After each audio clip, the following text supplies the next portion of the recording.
Tudo bem, gente. Então vamos aqui dar continuidade ao nosso curso sobre fins da pena.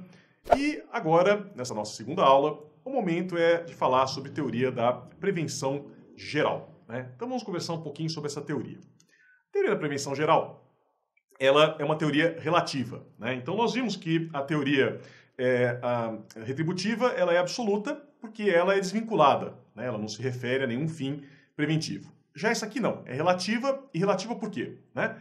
Porque ela se refere, né, e relativo vem disso, referir-se, à prevenção de delitos. Então a gente vai pegar e vai usar aqui a pena para prevenir, para evitar que existam crimes. E como que vai ser feito isso? Né?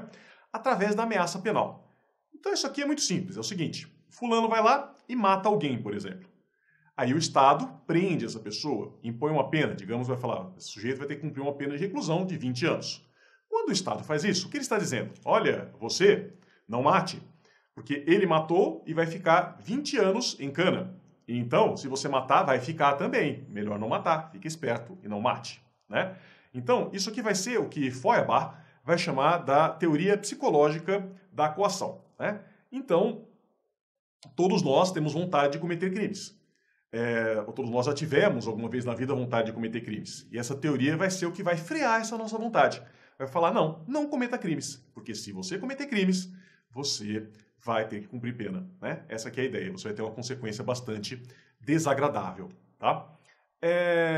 Inclusive o próprio Freud, né? Sigmund Freud, o famoso psicanalista, ele também trabalha com isso, né? Até trouxe aqui para vocês uma citação dele, porque ele fala isso, que quem comete crime, na realidade, é invejado pelas outras pessoas da sociedade.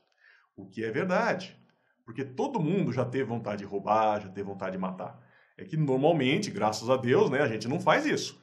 Mas todo mundo já teve essa vontade. Então, o que vai acontecer? Né?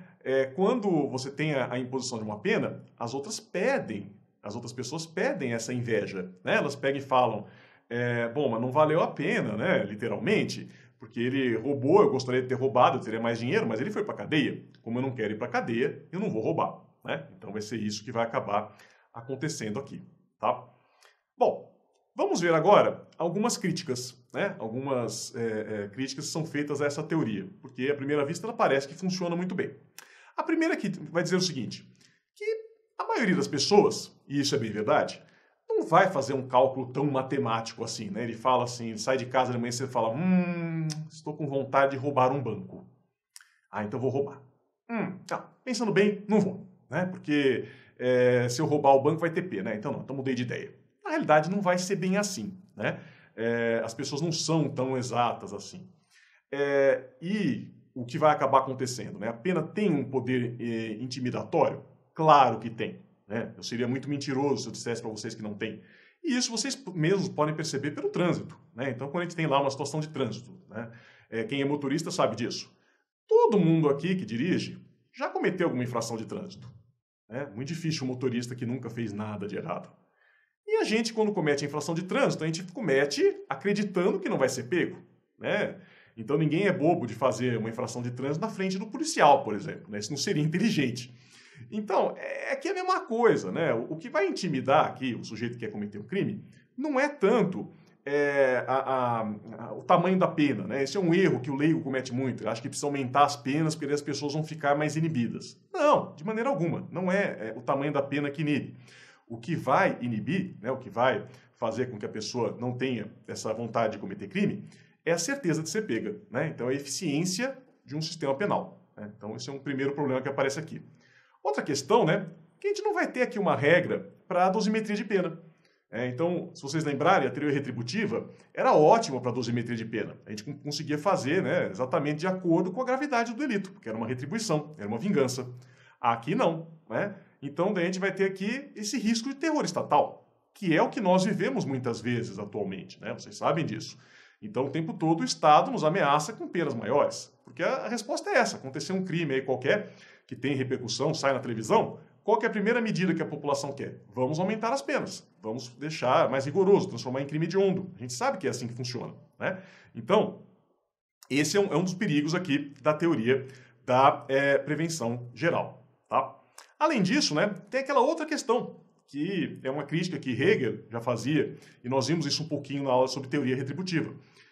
não seria um atentado aqui contra a dignidade humana? Eu pegar e tratar a pessoa feito um cachorro, né? Então você fez coisa errada, vai servir de exemplo para os outros, né? Uma punição exemplar. Será que isso seria adequado ou seria até mesmo constitucional, do ponto de vista da Constituição Federal? Depois, como fica a execução penal? Né? Então, a execução penal, vocês sabem, tem tudo a ver com ressocialização, tratamento, né? E aqui não. De acordo com essa teoria, a pena serviria apenas para a gente usar a pessoa que cometeu o crime de exemplo para as outras. Só isso. Né? Então, também é outra questão que aparece bastante complicada. Tá? Porém, nós temos aqui vários pontos que são positivos. Temos aqui várias vantagens que vão aparecer. Então, a primeira coisa, né?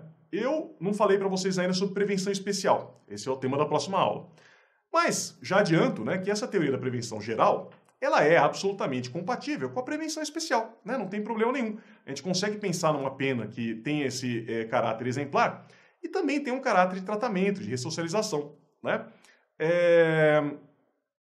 E aí, essa teoria também vai servir para justificar a pena em outros casos que são mais complicados.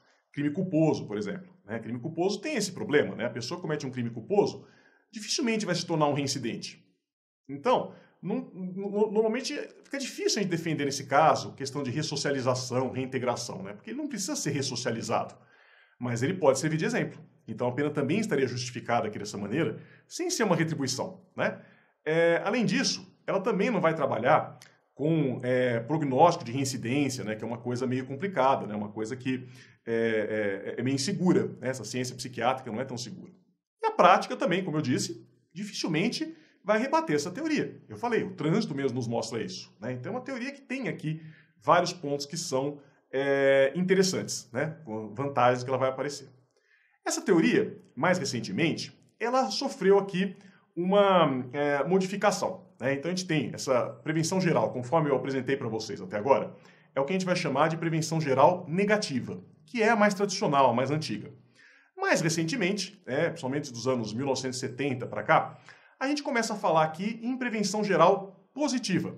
Que o que seria isso? Né? Apenas serviria para conservar e reforçar a confiança no ordenamento jurídico. Então o sujeito matou, eu vou punir.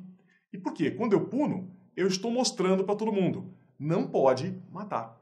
E se matar, vai ter pena, né? Vai ser castigado. É isso que vai acontecer aqui, né? Vai reforçar aquele valor, que é uma coisa muito importante também, né? E é uma outra abordagem aqui da teoria da prevenção geral clássica, né? Conforme eu tinha apresentado para vocês agora há pouco, né? E aí, só para fechar essa questão da prevenção geral positiva, nós vamos ter aqui, né, ela, na realidade, 3 fins ou efeitos importantes que vão aparecer para nós, né? Então, tem um efeito de aprendizagem, porque ela não deixa de ser pedagógica, né? O resto da sociedade está vendo que aquilo vale, que é uma lei que tem que ser cumprida, né? Para não ficar aquela conversa que a gente ouve muito aqui no Brasil, né? Que o Brasil é uma palhaçada, que as pessoas podem fazer o que bem entendem, que não acontece nada, né? Então, teria essa finalidade. E aí, nesse sentido, né, que o cidadão vai poder ver onde que o direito é aplicado. E tem essa ideia também de pacificação, né? Uma ideia de resolver um conflito dentro do que, né, uma pena, o direito penal consegue resolver conflito. Também é sempre bom lembrar, né, que o direito penal tem um papel muito fraco, né, ele é muito ruim no que diz respeito à resolução de conflitos. Os civilistas que não me ouçam, mas direito civil é muito melhor para resolver conflito do que direito penal. Porque a verdade é, né, se a pessoa foi morta, eu posso aplicar pena, eu posso fazer o que eu quiser com quem cometeu o crime. Mas isso não vai ressuscitar quem morreu, né? Mas, de qualquer forma, transmite essa tranquilidade, transmite esse exercício de confiança no direito, que vai ser muito importante aqui para nós atualmente, né? E, na realidade, né, isso é o mais importante, permite até um diálogo entre o magistrado, que está analisando aquele caso, e o anseio popular, né? Daí a gente poder saber exatamente, né, se naquele caso deve haver uma punição ou não, certo? Então, gente, isso que eu queria falar para vocês sobre teoria da prevenção geral, né? E aí continuamos na próxima aula falando sobre as próximas teorias da pena. Muito obrigado.